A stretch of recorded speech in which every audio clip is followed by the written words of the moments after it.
नमस्कार. Bank of बडोदामध्ये शिपाई पदासाठी भरती सुरू आहे. तर आज आपण शिपाई या पदासाठीचा ऑनलाईन फॉर्म कसा भरायचा हे आजच्या व्हिडिओतून समजून घेणार आहोत. ibpsonline.ibps.in या वेबसाईटवरती आल्यानंतर वेबसाईटची लिंक डिस्क्रिप्शनमध्ये आहे. त्यावरती क्लिक करून तुम्ही या वेबसाईटवरती येऊ शकता. ऑनलाईन रजिस्ट्रेशनची तारीख आहे 3/5/2025 पासून फॉर्म सुरू झालेले आहेत आणि 23/5/2025 पर्यंत तुम्ही हे फॉर्म भरू शकता. या ठिकाणी आपण नवीन रजिस्ट्रेशन करणार आहे म्हणून click here for new registration याच्यावरती क्लिक करून घ्यायचं. समोर याप्रमाणे पेज दिसेल. इथे पहिलं आहे फर्स्ट नेम टाईप करायचं, नंतर परत एकदा कन्फर्ममध्ये नाव टाईप करून घ्यायचं. त्याच्या खाली आहे मिडल नेम टाईप करायचं, नंतर परत एकदा मिडल नेम टाईप करून घ्यायचं. नंतर लास्ट नेम टाईप करायचं, परत एकदा कन्फर्ममध्ये लास्ट नेम टाईप करायचं. नंतर मोबाईल नंबर टाकायचा आणि परत एकदा कन्फर्ममध्ये मोबाईल नंबर टाकून घ्यायचा.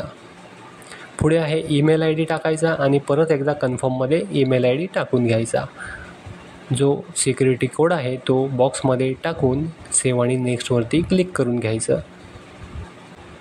या ठिकाणी आपलं रजिस्ट्रेशन झालेलं आहे. आपला रजिस्ट्रेशन नंबर आणि पासवर्ड या ठिकाणी आलेला आहे. इथे आपल्याला फोटो आणि सिग्नेचर अपलोड करायचे आहे. फोटो आपण या ठिकाणी 2 अपलोड करणार आहे. एक अपलोड इमेजमध्ये स्कॅन केलेला फोटो अपलोड करायचा आणि कॅप्चर इमेजमध्ये एक लाईव्ह फोटो अपलोड करून घ्यायचा.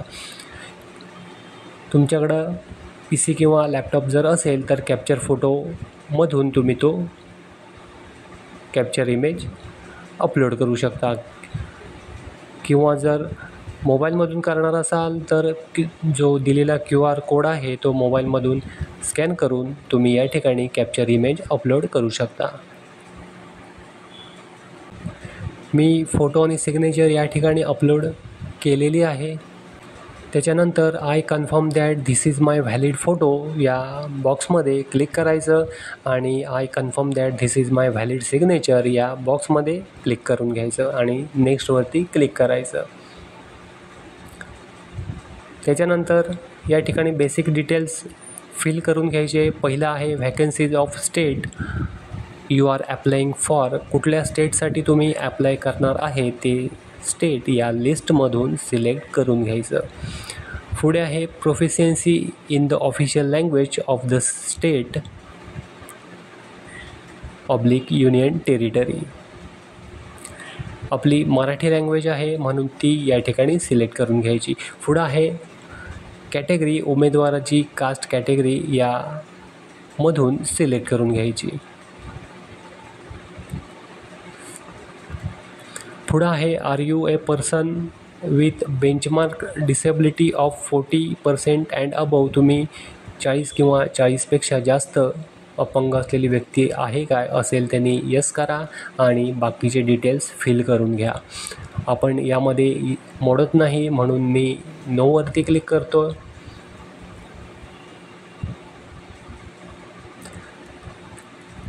त्याच्यानंतर परत एकदा आहे हॅविंग डिफिकल्टी इन रायटिंग, म्हणजे जे अपंग आहेत त्यांच्यासाठीच आहे. या ठिकाणीसुद्धा आपण नो करणार आहे. नंतर आहे religion to which you belong. या ठिकाणी आपला जो धर्म आहे तो लिस्टमधून सिलेक्ट करून घ्यायचा. पुढं आहे do you belong to religious minority community. तर आपण यामध्ये येत नाही म्हणून नो करून घ्यायचं. पुढं आहे are you an ex serviceman, जे माजी सैनिक आहात का. तर आपण माजी सैनिक नाही आहे म्हणून या ठिकाणीसुद्धा आपण नो करणार आहे. त्याच्या पुढं आहे are you disabled ex serviceman, तुम्ही दिव्यांग माजी सैनिक आहात का. तर नाही आहे म्हणून या ठिकाणीसुद्धा आपण नो करणार आहे. पुढे आहे are you a dependent of serviceman killed in action. यामध्ये सुद्धा आपण येत नाही म्हणून या ठिकाणीसुद्धा आपण नोवरती क्लिक करणार आहे. पुढे आहे are you seeking relaxation under widow divorce woman legally separated from their husband. या ठिकाणीसुद्धा आपण नो करणार आहे. पुढे आहे नॅशनॅलिटी, आपण इंडियन सिलेक्ट करून घ्यायची. नंतर या ठिकाणी एक्झाम सेंटर लिस्टमधून सिलेक्ट करून घ्यायचं.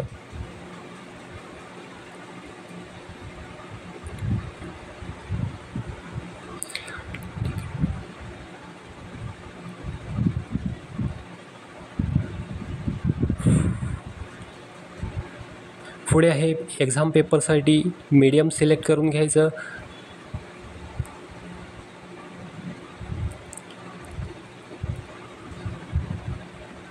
नंतर पर्सनल डिटेल्स भरून घ्यायचे. पहिला आहे डेट ऑफ बर्थ टाकायची. नंतर जेंडर सिलेक्ट करून घ्यायचं. त्याच्यानंतर जुळे भावंड किंवा बहीण असेल त्यांनी येस करा आणि बाकीची डिटेल फिल करा. आपण नाही आहे म्हणून नो करायचं, नो करतो आहे. पुढे आहे मॅरिटल स्टेटस, या ठिकाणी सिलेक्ट करून घ्यायचं. Married, unmarried, widow. नंतर वडिलांचं नाव टाईप करायचं, आईचं नाव टाईप करायचं. मॅरिड असेल त्यांनी स्पाऊसचं नाव टाईप करून घ्यायचं. पुढे पूर्ण ॲड्रेस जो आहे तो या ठिकाणी टाईप करून घ्यायचा. तालुका, जिल्हा, स्टेट आणि पिनकोड सहित.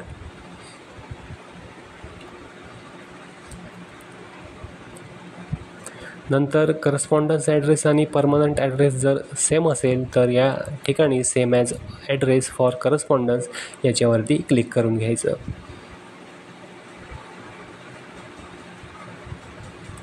पुढे GST इनव्हॉइससाठी यामधून एक ॲड्रेस सिलेक्ट करून घ्यायचा. त्याच्यानंतर व्हॅलिडेट युअर डिटेल्स याच्यावरती एकदा क्लिक करून घ्यायचं.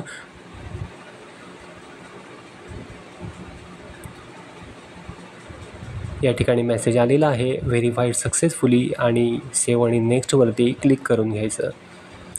या ठिकाणी आपल्याला क्वालिफिकेशन डिटेल्स ॲड करायचे आहेत.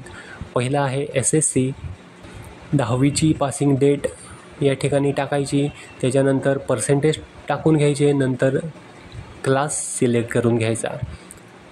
त्याचप्रमाणे SSCचे सुद्धा डिटेल जर असतील तर ते सुद्धा इथून आपण टाकून घ्यायचे. त्याच्यानंतर आहे are you proficient in local language, reading, writing and speaking of state, तर होय म्हणून येस करायचं. पुढे आहे वर्क एक्सपिरियन्स, प्रेझेंटली वर्किंग जर असाल तर येस करा आणि बाकीचे डिटेल्स भरून घ्या. नसेल तर मग नो करून घ्या. नंतर आहे प्री एक्झाम ट्रेनिंग जर हवं असेल तर येस करायचं आणि नको असेल तर मग नोवरती क्लिक करून घ्यायचं.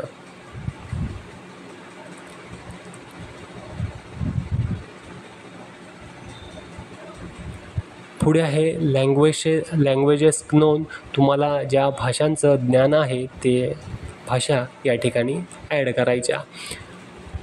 रीड, राईट, स्पीक या बॉक्समध्ये क्लिक करायचं आणि झाल्यानंतर व्हॅलिडेट युअर डिटेल्स याच्यावरती क्लिक करून घ्यायचं.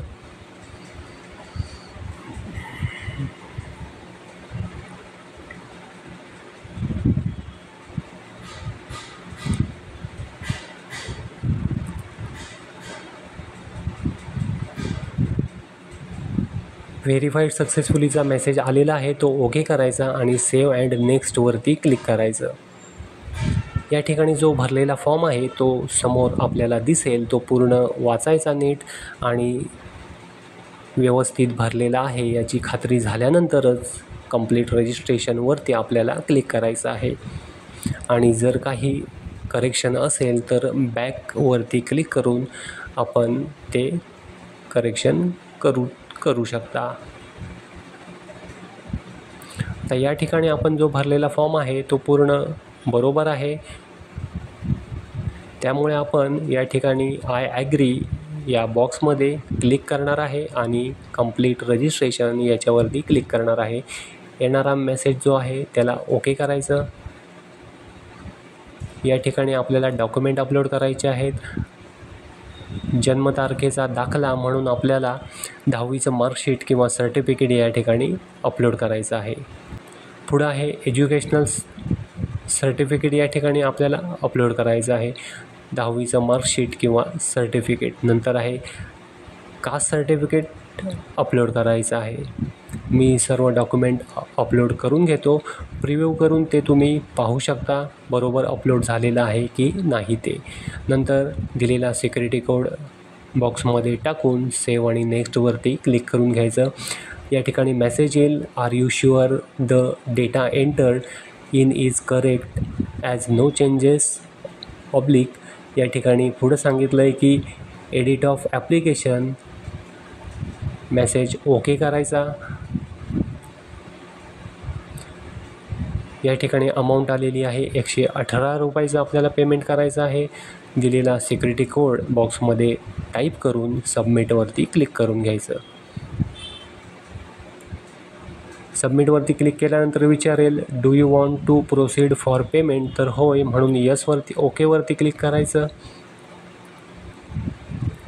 या ठिकाणी पेमेंटसाठीची विंडो ओपन झालेली आहे. Credit card, debit card, net banking, wallet, QR किंवा UPI या ऑप्शन वापरून तुम्ही या ठिकाणी पेमेंट करू शकता. मी QRवरती क्लिक करतो आणि मेक पेमेंटवरती क्लिक करून घेतो. त्याच्यानंतर या ठिकाणी 118 रुपये दाखवत आहे. त्याच्याच खाली आहे प्रोसीड विथ पेमेंट, याच्यावरती क्लिक करायचं आणि जो QR कोड आहे तो कुठल्याही UPI ॲपमधून स्कॅन करून पेमेंट करून घ्यायचं. पेमेंट झाल्यानंतर पेमेंटची स्लिप जनरेट होईल. त्या स्लिपची प्रिंट काढून ठेवायची, तसंच जो फॉर्म आहे त्याचीसुद्धा प्रिंट काढून ठेवायची. तर या व्हिडिओमध्ये इतकंच होतं. आशा करतो व्हिडिओ समजला असेल. व्हिडिओ समजला असेल तर व्हिडिओला लाईक करा, शेअर करा आणि आपल्या चॅनलला सबस्क्राईब करा. धन्यवाद.